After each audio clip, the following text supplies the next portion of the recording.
posso conquistar dos que amam a verdade. Bom dia, amigos e amigas. Bom dia, senhores e senhoras.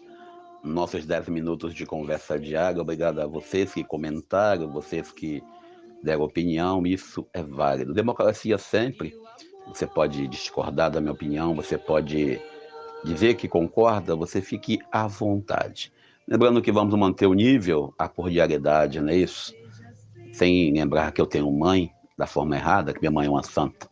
Lembrando a todos e a todas que o evangelho de hoje, o evangelho de Lucas capítulo 11, versículo 1 ao 4, esse evangelho é onde a comunidade apostólica pede a Jesus que nos ajude a orar, nos ensine a orar. Lembrando a todos que alguns falam que a oração da Igreja Católica é uma vã repetição. Jesus vem do mundo judaico, e no mundo judaico a oração era feita a partir dos salmos. Então, os salmos seriam vã repetições? Não sei.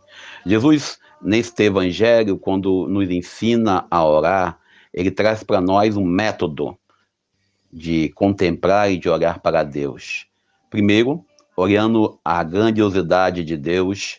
Segundo, vendo que existe uma realidade de um reino que é para todos. O evangelho de hoje é um evangelho que fala da oração do Pai Nosso, que aparece lá no Sermão da Montanha, no seu capítulo 6 de São Mateus, acho que é versículo 4 ou 9, quando Jesus, quando orardes assim. Ele ensina isso à comunidade apostólica.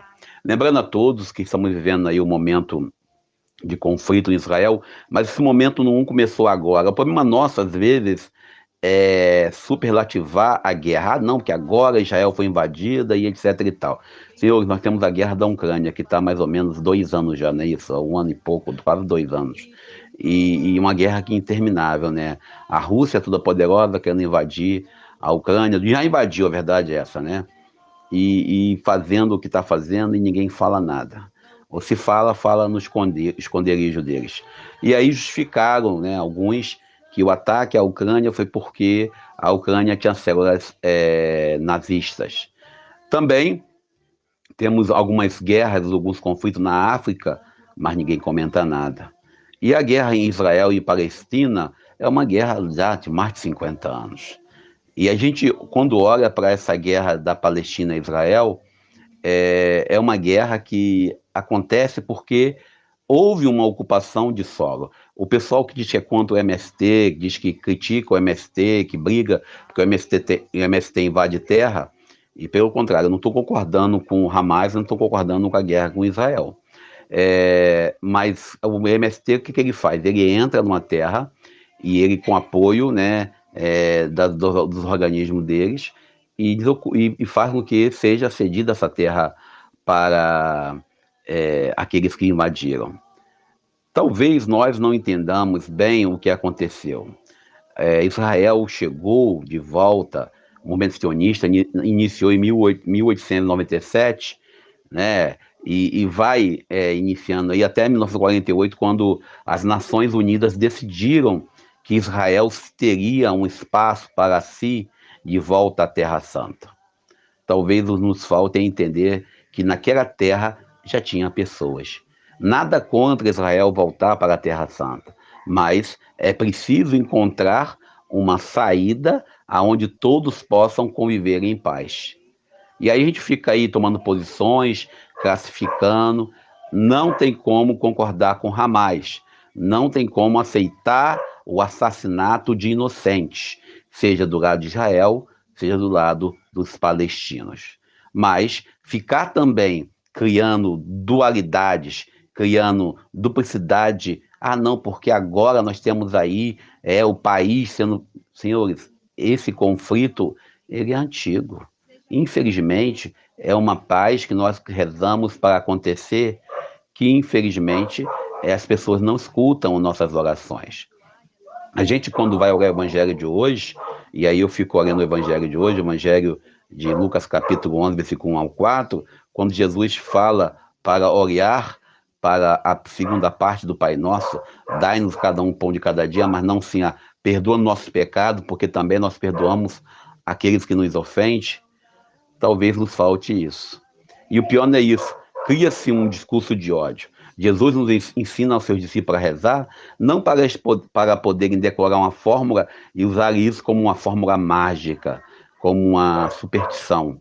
A oração entra no íntimo do ser humano, no íntimo do cristão, para que possam viver o modelo de Cristo.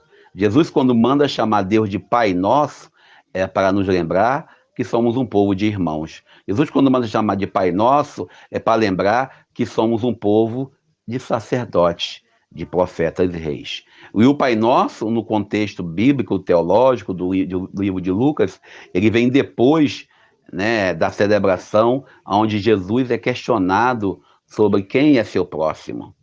Quem é meu próximo? E Jesus conta a história do samaritano.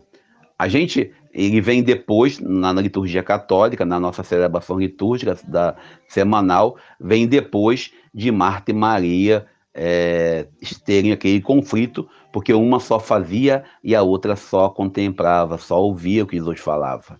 O Pai Nosso, nesse contexto bíblico, traz para nós uma oração que requer prática, porque quando fala perdoa-nos como nós perdoamos, aí complica, aí nós temos dificuldade. Infelizmente, nós, muitas das vezes, queremos o perdão de Deus, buscamos o sacramento da confissão, para quem é católico, buscamos pedir a Deus que nos ajude a receber a graça, mas esquecemos que nós também devemos ser a graça na vida do irmão, devemos também compartilhar essa graça para com o outro. O Evangelho de hoje ainda nos convida a não ter apenas oração farisaica, a oração onde você repete. Não adianta repetir fórmulas se você não a assumiu como uma atitude para a vida inteira. Não adianta fazer orações longas em nossas igrejas se nós não estamos convertidos ou não estamos em processo de conversão. É aquilo que eu falei sobre a fé ontem. A fé, ela ultrapassa a barreira institucional. A fé ultrapassa a barreira do contexto onde muitos e muitas querem uma fé do retorno financeiro. Uma fé onde tudo resume-se a um ativismo exagerado. A oração, ela expressa a forma de como nós vivemos. Aí eu lembro da grande irmã Angela Stockner, a grande irmã Angela Stockner, que na década de 90 nos falava que toda a ação do cristão tem que ser uma atitude de oração. Toda a ação do ser humano tem que envolver o contexto de uma prece autêntica e verdadeira de louvor, ação de graça e de agradecimento por um Deus que nos concede a vida. Experimentamos essa intimidade com Deus, de chamá-lo de Pai, quando nós experimentamos também a capacidade de nos tratarmos como irmãos. A guerra na Ucrânia é feia. A guerra no Rio de Janeiro entre polícia e tráfico é feia. A guerra na África é feia. A guerra do Hamas com Israel é feia. Toda guerra rompe essa condição de sermos chamados irmãos dos outros, filho de um Deus de amor. Eu agradeço a Deus pela graça da vida no dia de hoje, lembrando que amanhã celebramos Nossa Senhora Aparecida, também o Dia das Crianças, que possamos nós celebrarmos o dia... Amanhã eu estou de trabalho, estou de serviço, graças a Deus. Amanhã estamos de serviço, mas hoje estamos aqui com vocês, vamos executar algumas questões aqui e celebrarmos a graça do dia de hoje. Obrigado a você pelo carinho, pela presença. Deixe seu comentário, comente, isso é muito importante. Compartilhe se você achar que é uma pregação válida. Compartilhe com seus amigos. Nos ajude a continuar produzindo. Eu sou o Daniel Nonato. Bom dia.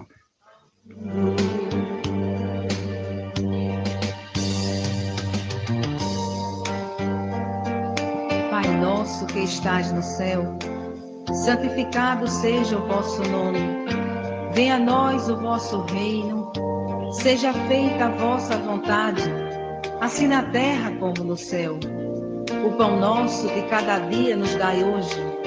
Perdoai as nossas ofensas, assim como nós perdoamos a quem nos tem ofendido. Não nos deixeis cair em tentação, mas livrai-nos do mal. Amém.